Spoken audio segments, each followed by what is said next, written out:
विद्यार्थियों, इससे पूर्व के वीडियो में हमने समोत्पत्ति वक्रों के निर्माण, मानचित्र एवं समोत्पत्ति वक्र पर डाली गई किरण और एक ही समोत्पत्ति वक्र पर अलग अलग बिंदुओं पर साधन अनुपात एवं उत्पत्ति की मात्रा के बीच संबंध को स्पष्ट किया था।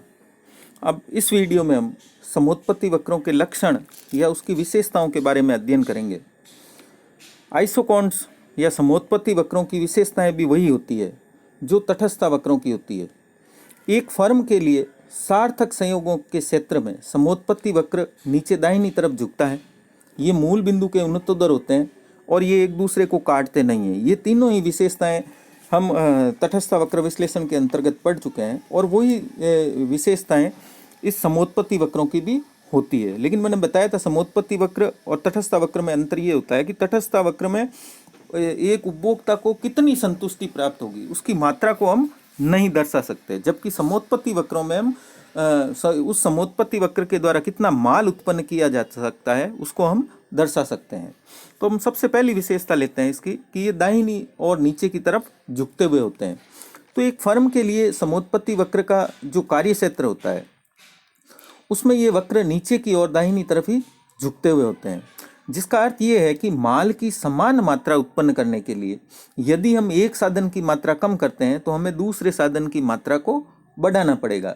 यदि श्रम का उपयोग घटाया जाता है तो पूंजी का उपयोग हमें बढ़ाना पड़ेगा। समोत्पत्ति वक्रों के जो दोनों किनारों पर ऊपर की ओर उठते हुए अंश हैं वो व्यवहारिक दृष्टि से व्यर्थ माने जाते हैं, जो हमने पूर्व एक चित्र के द्वारा समझा था। फिर आता है कि ये मूल बिंदु के उन्नतोदर होते हैं। तटस्थ वक्र के मूल बिंदु के उन्नतोदर होने के जो प्रमुख कारण है वो हमने माना था कि MRS/XY घटती हुई होती है। इसी प्रकार से समोत्पत्ति वक्रों के मूल बिंदु से उन्नतोदर होने का जो प्रमुख कारण है वो है कि समोत्पत्ति वक्र पर भी एक साधन दूसरे साधन से प्रतिस्थापित किया जा सकता है और तकनीकी प्रतिस्थापन की सीमांत दर घटती हुई होती है। इसे हम कहते हैं the marginal rate of technical substitution जो है वो घटती हुई होगी, जिसको MRTS L फॉर C या C फॉर L हम कहते हैं। तो जो तकनीकी प्रतिस्थापन की सीमांत दर होती है वह पूंजी की वह मात्रा होती है जिसके बदले में श्रम की एक इकाई प्रतिस्थापित की जाती है ताकि पहले जितनी ही उत्पत्ति की मात्रा प्राप्त हो सके। हम मान लें कि 50 पूंजी की इकाई व 1 इकाई श्रम से उत्पादन प्रारंभ करते हैं, तो शुरू में 1 इकाई श्रम बढ़ाने के लिए हो सकता है कि 10 इकाई पूंजी की परित्याग हमें करना पड़े, लेकिन श्रम की पुनः 1 इकाई बढ़ाने के लिए 10 से कम जैसे कि 8 पूंजी की इकाइयों का ही त्याग किया जाएगा।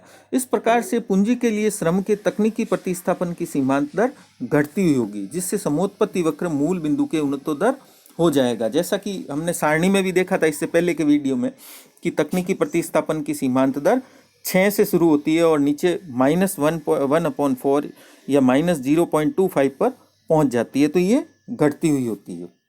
इसको अब हम एक रेखा चित्र के माध्यम से समझ सकते हैं। ये जो रेखा चित्र है आपके सामने, इसमें A से B तक श्रम की 1 इकाई, यानी श्रम की पहले क्या है, A बिंदु पर श्रम की 1 इकाई है।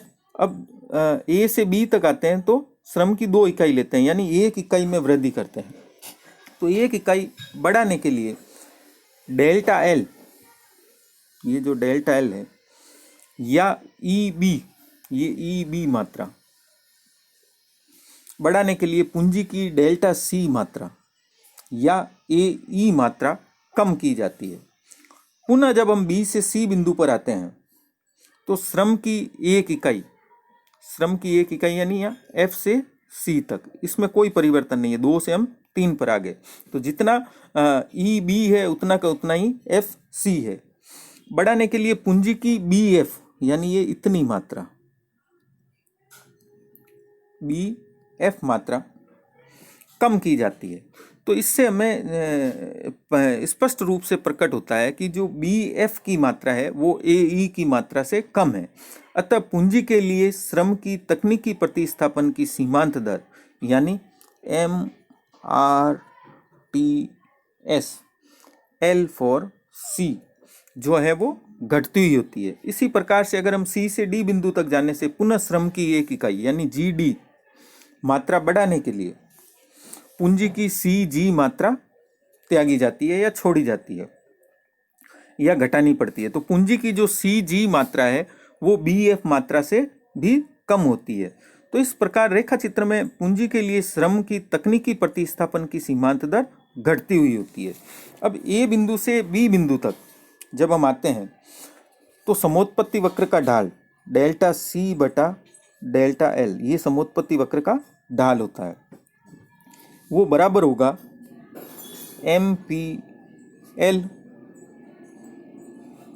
बटा M P C. M P का मतलब है यहाँ मार्जिनल प्रोडक्टिविटी, एल का मतलब लेबर, सी का मतलब कैपिटल, यानी श्रम की सीमांत उत्पत्ति बटा पूंजी की सीमांत उत्पत्ति।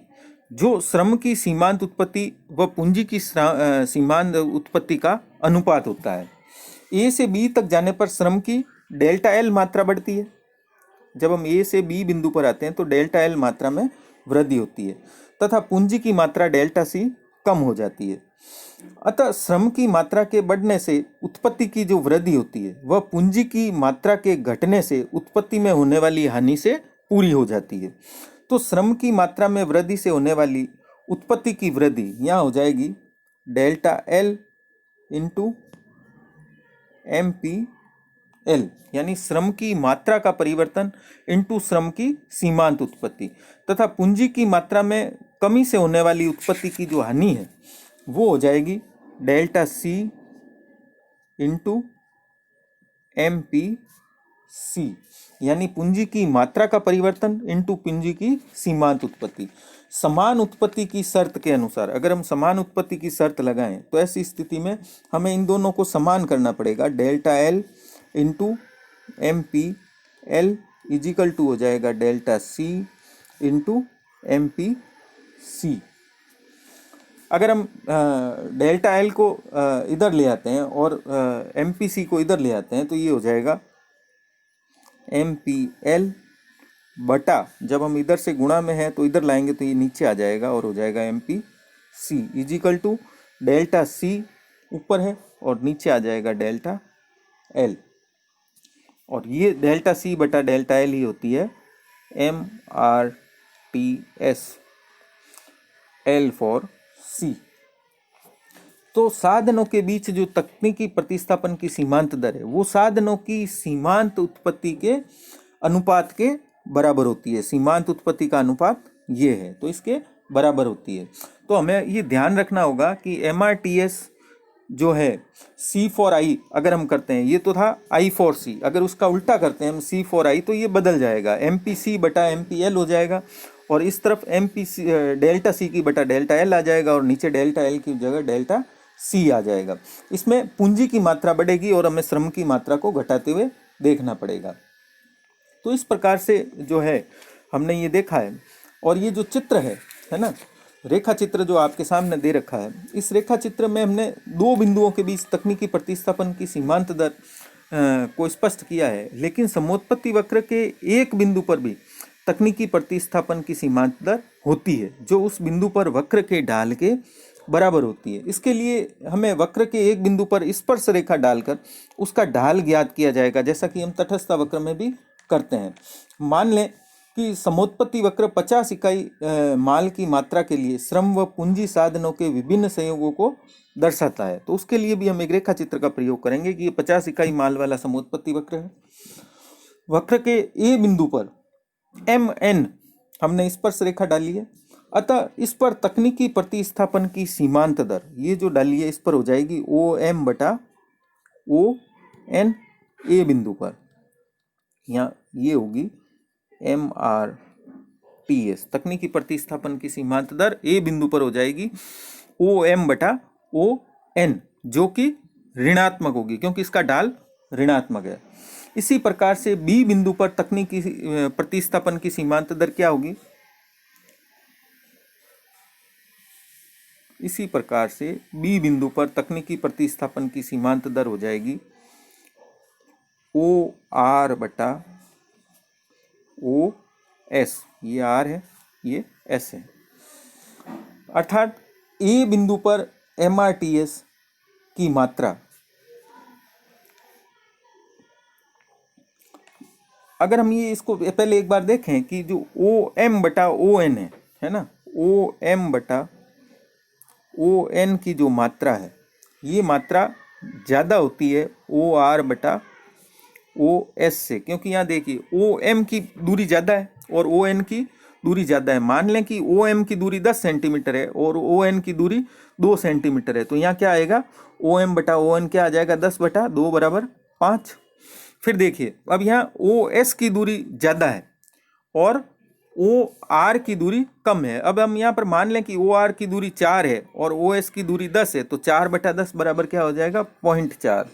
तो ये 5 ज़्यादा है, यानी OM बटा ON OR बटा OS से ज़्यादा होता है।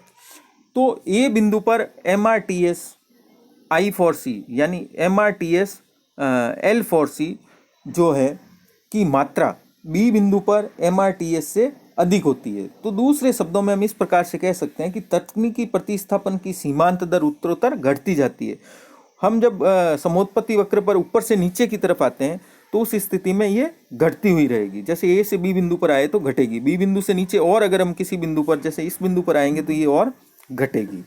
तो इस प्रकार से ए बिंदु पर यानी MRTS ए पर ज़्यादा है MRTS बी की तुलना में, और इसी प्रकार से जैसे जैसे हम नीचे चलते जाएंगे MRTS घटती चली जाएगी। फिर तीसरी जो इसकी विशेषता है वो है कि दो समोत्पत्ति वक्र एक दूसरे को काटते नहीं है ना, तो उसको भी हम जो है समझ सकते हैं। ये जो लक्षण है वो बहुत ही सरलता से समझाया जा सकता है कि यदि दो समोत्पत्ति वक्र एक दूसरे को काटते हैं तो उसका परिणाम क्या होगा। ये होगा कि उस बिंदु पर वस्तु की दो भिन्न भिन्न मात्राएं साधनों के एक ही संयोग से उत्पादित की जा सकती है, जिसे व्यवहारिक नहीं माना जा सकता है ना। इसको हम एक रेखा चित्र के माध्यम से जैसे तटस्थ वक्र में समझते हैं उसी प्रकार से समझ सकते हैं कि दो समोत्पत्ति वक्र एक दूसरे को क्यों नहीं काट सकते। ये 10 इकाई माल का है मान लें और ये 20 इकाई का है, इधर हमने श्रम लिया है, इधर हमने पूंजी ली है। अगर ये C बिंदु है, इस पर ये मान लेते हैं A बिंदु है, इस पर हम मान लेते हैं ये B बिंदु है। तो चूंकि A बिंदु जो है वो 10 इकाई माल को उत्पन्न करता है और B बिंदु 20 इकाई माल को, C जो बिंदु है वो दोनों पर पड़ता है, तो इसका मतलब है कि C पर हम 10 इकाई माल भी उत्पन्न कर सकते हैं और 20 इकाई माल भी उत्पन्न कर सकते हैं, जबकि व्यवहार में इस प्रकार का नहीं हो सकता। तो जिस प्रकार से तटस्थ वक्रों के अंतर्गत हमने देखा था कि दो तटस्थ वक्र कभी भी एक दूसरे को काट नहीं सकते, उसी प्रकार से समोत्पत्ति वक्रों के अंतर्गत भी दो समोत्पत्ति वक्र एक दूसरे को नहीं काट सकते। तो आज हमने समोत्पत्ति वक्र के लक्षणों का अध्ययन किया है।